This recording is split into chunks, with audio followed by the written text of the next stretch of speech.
kaayo ang kalipay o pasalamat sa atong mga kaigsuunang Muslim sa Hagna, Bohol sa dihang gituman sa atong halangdong Gobernador Arthur Yap ang iyang saad nga mga canopies isip personal nga pahalipay para magamit sa atong mga kaigsuunang Muslim sa ilang mga okasyon sama sa Eid al-Fitr o Eid al-Adha. Sa lain pang tumong, gibisita pod sa atong mahal nga Gobernador Yap ang hospital sa Hagna, ang Teodorico B. Galagar District Hospital nga gipanguluhan ni Doktora Lina Cero diin iya tang gihatagan og higayon nga siya makahinabi. I'm excited because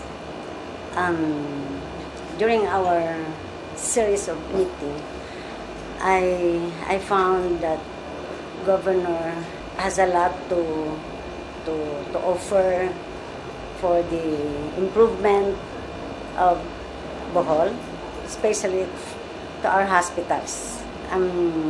Like daghan siya mga taglines ato mga na-impress ko ato mga taglines niya. He is more of business-minded and competitive. So if that's the case, mora og kanang improvement is sigurado jud. Lain pa sa manpower, una sa iyang dakong pangandoy nga mahatagan ang ilang hospital og CT scan, din kini iyang gituuhan nga dako kaayo og matabang para mas mapaayo pa ang ilang mahatag nga serbisyo sa atong mga kaigsuunang bulanan. Human pagsuri sa hospital, hinghatag pa og tumang oras ang atong gobernador nga makikilagway sa atong mga kabatan-unang hagnaanon nga nagsaulog sa ilang linggo ng kabataan. Okay, here everyone.